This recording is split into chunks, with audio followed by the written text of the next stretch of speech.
Bakit nga ba may mga haka-hakang buhay pa si Jeffrey Epstein? Mga private planes ang paulit-ulit na lumalapag sa mga secret travels, mga bilyonaryo, sikat na personalidad at makapangyarihang tao sa mundo. Ilan sa kanila ay nakikitang kasama ng isang lalaking halos walang limitasyon ang pera at koneksyon.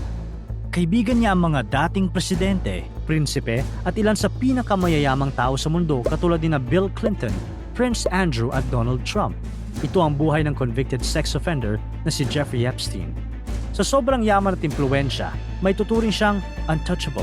May sarili siyang mga private island, mga mansion, mga bodyguard, at ayon sa mga reports, pati ang ideya ng immortality ay gusto rin niyang kontrolin, kasama ang kakaibang plano tungkol sa pagpaparami ng sarili niyang DNA. Pero isang gabi noong 2019, biglang natapos ang lahat, matapos maaresto si Epstein. Pero ilang linggo lang ang lumipas, natagpuan siyang wala ng buhay sa kanyang selda. Ang dahilan daw, suicide. Pero bakit may mga camera na hindi umano gumana? May nag-iba sa kanyang katawan at mga taong naniniwalang hindi talaga siya namatay.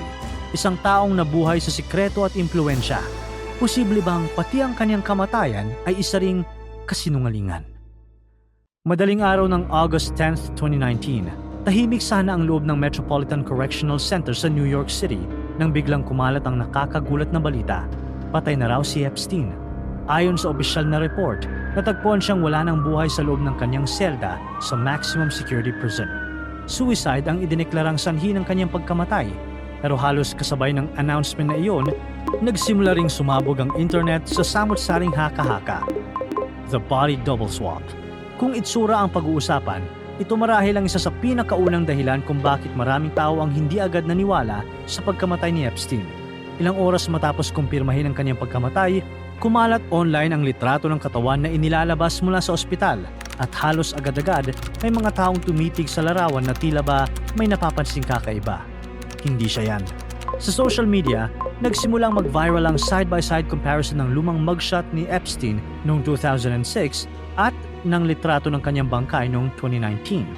May mga netizens na nagturo sa hugis ng ilong. May iba namang nakapansin daw ng kakaibang tenga at jawline. Para sa kanila, hindi raw tugma ang mukha ng dalawang photos. Doon nagsimula ang isa sa pinakamalaking conspiracy theories sa kaso, na baka raw hindi talaga si Epstein ang namatay. Na baka may body double na ginamit habang lihim siyang pinatakas palabas ng kulungan gamit ang kanyang pera, koneksyon at impluensya. Habang mas lalong kumakalat ang haka-haka, pumasok na rin ang mga fact-checkers at forensic observers para suriin ang mga litrato. May isang importanteng detalye na madalas nilang hindi nababanggit sa mga conspiracy posts. Ang dalawang larawang kino-compare ng mga tao ay may pagitan na 13 years. Ang alive photo ni Epstein ay kuha pa noong 2006 mugshot niya. Samantalang, ang larawan ng bangkay ay kuha noong 2019, noong 66 years old na siya. Sabi ng mga eksperto, normal na nagbabago ang mukha ng tao habang tumatanda. Lalong lumalaki o bumabagsak ang ilong dahil sa cartilage growth, pati ang tenga. Pwedeng humaba at mag-iba ng hugis habang nawawala ng elasticity ang balat. At kapag isinama pa ang epekto ng camera angle, ilaw, quality ng litrato at pagbabago sa katawan pagkatapos ng kamatayan, posible raw na magmukhang magkaiba ang isang tao sa dalawang larawan. Kaya ayon sa mga eksperto, authentic ang ilan sa mga larawang inilabas mismo ng mga opisyal at media. Walang nakitang ebidensya na digitally manipulated o edited ang mga partikular na larawan na iyon. Camera malfunctions. Sa isang ordinaryong kaso, malaking tulong sana ang CCTV para sumagot sa mga misteryo. Pero sa kaso ni Epstein, kabaligtaran ang nangyari. Habang hinihintay ng publiko ang malinaw na sagot kung ano talaga ang nangyari sa loob ng kanyang selda noong gabi ng August 10, 2019, lumabas ang isang detalye na lalong nagpasabog ng mga conspiracy theory online. May mga kamera daw na hindi gumana. Dalawang surveillance camera na nakaposisyon malapit sa area ng selda ni Epstein ang hindi nakapag-record ng maayos noong gabing namatay siya. At dahil doon, walang direktang footage na makakapagpakita kung ano talaga ang nangyari sa loob o paligid ng kanyang selda sa mga huling oras ng kanyang buhay. Para sa marami, sobrang hirap paniwalaan ng pagkakataon na iyon. Isang high-profile inmate na konektado sa mga makapangyarihang tao sa mundo, tapos sa mismong gabi ng kanyang pagkamatay, saka naman pumalya ang surveillance system. Doon nagsimulang lumakas ang hinala ng publiko na baka may sadyang nagtago ng ebidensya. May ilan pang naniwalang baka sinadyang patayin ng mga kamera para may makapasok o makalabas ng hindi nakikita. Pero na magsimula ang opisyal na investigasyon, ibang resulta ang lumabas. Ayon sa report ng US Department of Justice, luma na at madalas pumalya ang camera system ng MCC sa New York City. Bago pa mamatay si Epstein, napaulat ng may technical problems ang surveillance equipment ng kulungan. Kasama rito ang isang DVR malfunction noong July 29, 2019 na ayon sa ulat ay napansin lang ng prison staff noong August 8, ilang araw bago ang kanyang pagkamatay. Ibig sabihin, may bahagi ng recording system na hindi maayos na gumagana bago pa nangyari ang insidente. July 23, 2019, ilang linggo bago siya matagpuang patay, natagpuan na rin si Epstein na semi-conscious sa loob ng kanyang selda at may sugat sa leeg. Hanggang ngayon, hindi pa rin lubos na malinaw kung aksidente ba iyon, suicide attempt o may ibang taong sangkot. Dahil dito, lalong naging kahina-hinala ang mga kakulangan sa loob ng kulungan.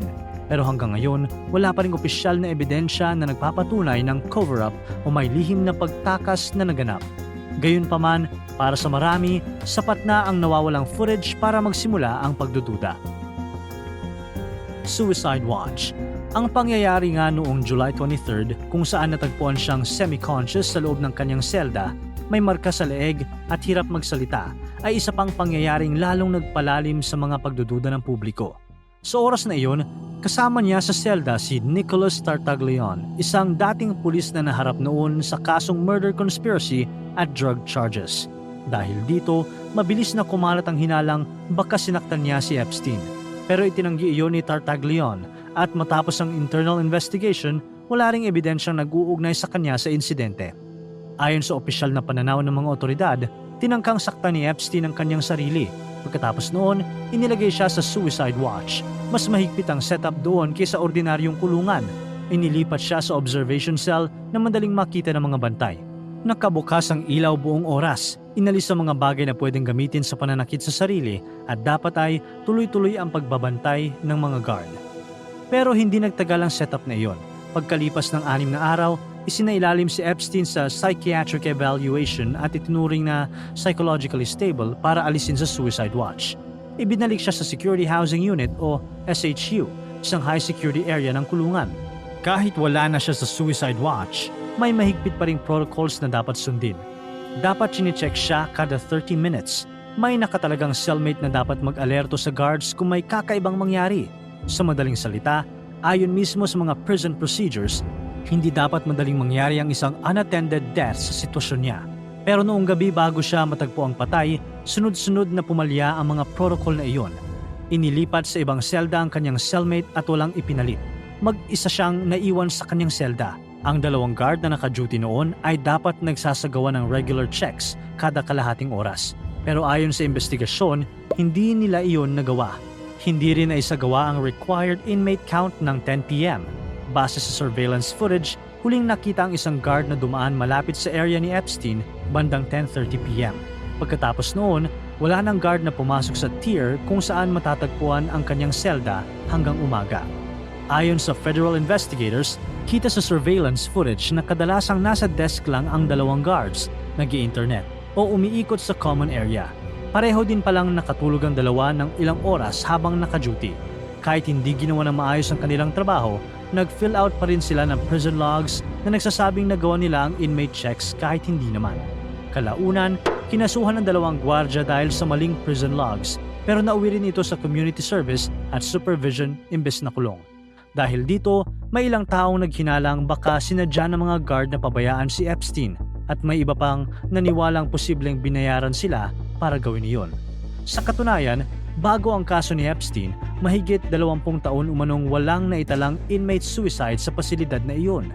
May mga dating preso ring nagkwento kung gaano kahigpit ang monitoring sa loob na nagsabing madalas silang sumailalim sa strip searches, isolation at halos buong araw na nakabukas ang ilaw sa selda habang mahigpit silang minomonitor ng mga guards. Pero wala namang opisyal na ebidensya na nagpapakitang bahagi ang mga gwardya ng planong may kinalaman sa pagkamatay ni Epstein. Ang claim na iyon ay nananatiling conspiracy theory lamang. Pero para sa maraming tao, mahirap pa ring baliwalain ang dami ng pagkakamali sa loob ng isang maximum security prison. Isang inmate na dapat mahigpit na binabantayan, na iwang mag-isa, walang regular checks at walang nakapansin hanggang umaga. The death scene. Kahit matapos ideklarang suicide ang pagkamatay ni Jeffrey Epstein, hindi agad naniwala ang maraming tao. Hindi lang dahil sa kanyang koneksyon sa makapangyarihang tao, kundi dahil habang lumalabas ang mga detalye ng investigasyon, mas lalo lamang dumarami ang mga tanong. Maging ang kapatid ni Epstein at ang isa sa kanyang mga abogado ay nagpahayag ng pagdududa sa official narrative. Ayon sa kanyang kapatid na si Mark Epstein, nahirapan siyang paniwalaang magpapakamatay si Jeffrey ilang araw bago ang nakatakdang bail hearing nito. Ang matagal din niyang butler ay nagsabing mahal masyado ni Epstein ang kanyang buhay para gawin iyon sa sarili niya. Ayon sa official reports, natagpuan si Epstein na nakaluhod sa tabi ng bunk bed habang may piraso ng bedsheet na nakapulupot sa kanyang leeg at nakatali sa itaas na bahagi ng kama. Sinubukan umano ng mga guards na i-CPR siya bago siya isinugod sa ospital, pero ilang minuto lang matapos iyon, opisyal siyang idineklarang patay. Doon nagsimulang mas lalong lumalim ang kontrobersya. Si Michael Baden, isang kilalang forensic pathologist na kinuha ng kapatid ni Epstein para magsagawa ng independent review, ay nagsabing may ilang detalye sa crime scene na hindi umano nasunod ayon sa standard procedures. Ayon sa Bureau of Prisons Protocol, dapat manatiling buo at hindi gagalawin ang eksena ng pagkamatay hanggat hindi ito lubusang naiimbestigahan. Pero ayon kay Baden, nailipat agad ang katawan ni Epstein bago pa raw ma-preserve ng maayos ang crime scene. Napansin din niya ang ilang bagay sa loob ng selda na naging sentro ng debate online. May isang ballpoint pen umano sa loob ng selda kahit dati nang nasa suicide watch si Epstein. Mayroon din umanong sleep apnea machine na may kasamang cord. Dahil dito, may mga nagtaka kung bakit may mga bagay pa ring naiwan sa loob ng kanyang selda kahit dapat ay mahigpit ang pagbabantay at pag-aalis ng mga posibleng delikadong bagay. Pinuna rin ni Baden ang ilang injury sa leeg ni Epstein at sinabi niyang ang ilan sa mga ito ay mas madalas umano makita sa mga kaso ng strangulation kaysa sa karaniwang hanging suicide. Gayunpaman, hindi ito ang naging opisyal na konklusyon ng medical examiner na nagdesisyong suicide pa rin ang sanhi ng kamatayan ni Epstein.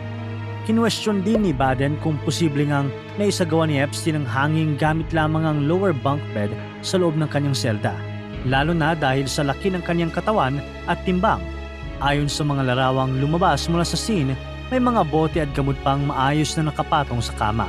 Dahil dito, may mga nagtaka kung paano raw nangyari ang insidente nang hindi natatabig o natutumba ang mga gamit sa bunk bed.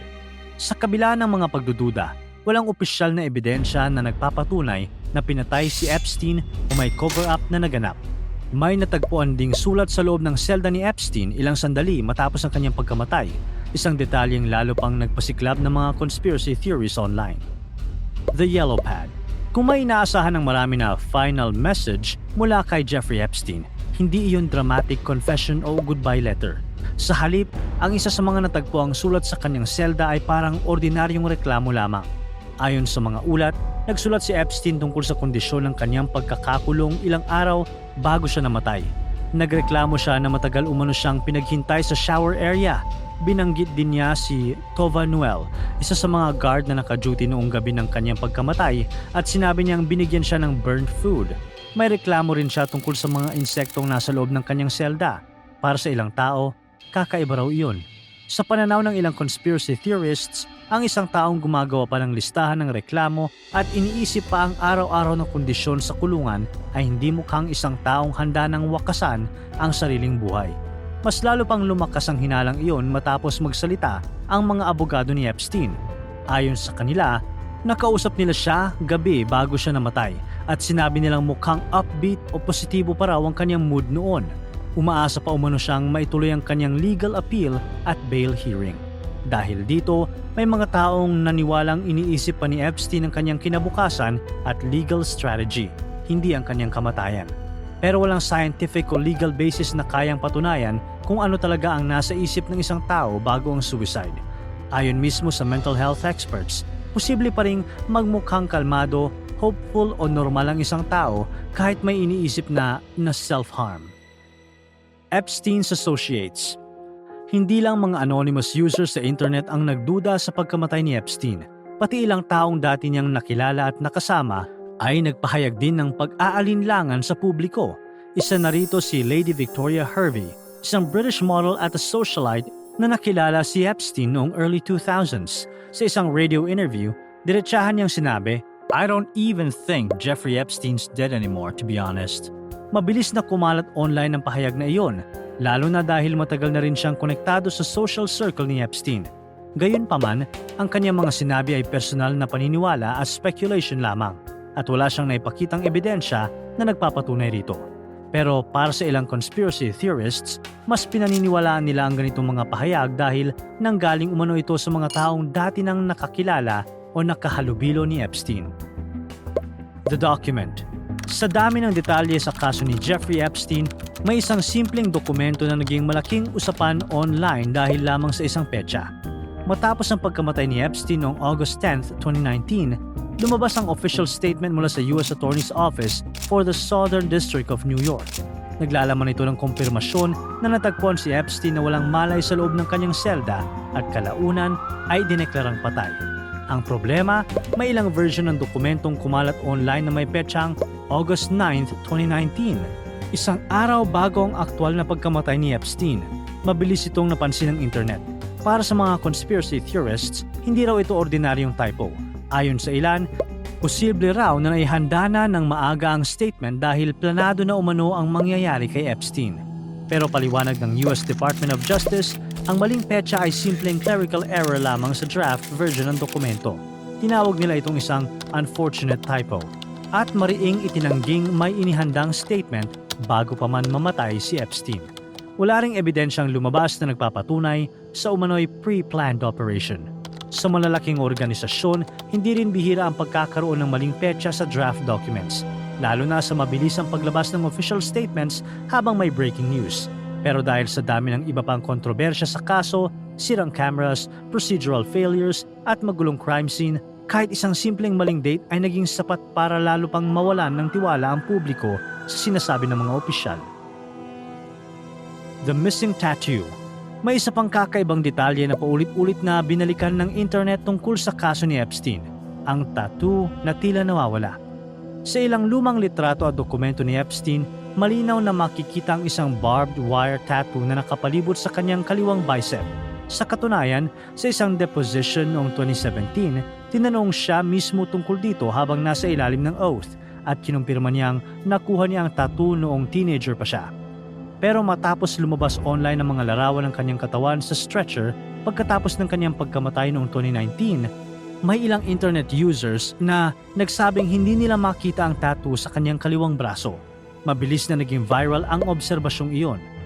Para sa ilang conspiracy theorists, isa raw itong posibleng senyales na hindi talaga si Epstein ang nasa larawan.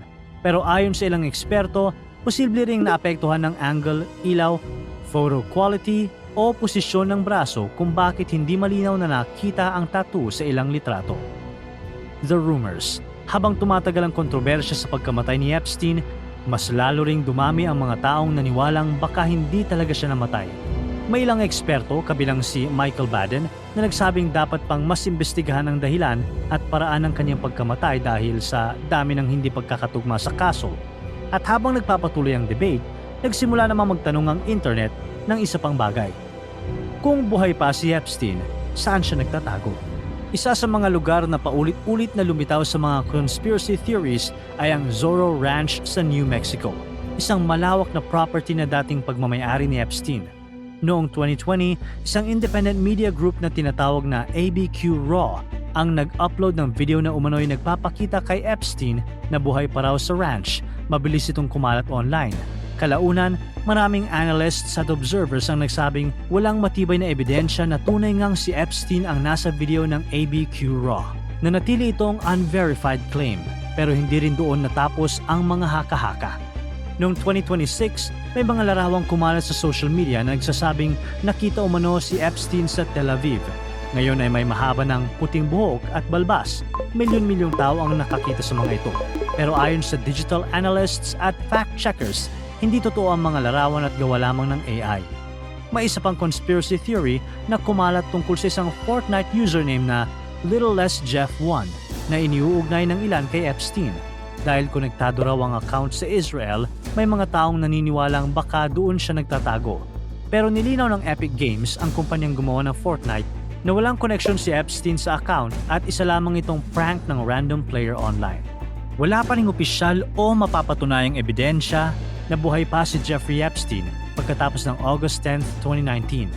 Karamihan sa mga viral sightings, videos at larawan ay kalaunang na-debunk, hindi ma-verify o napatunayang AI-generated.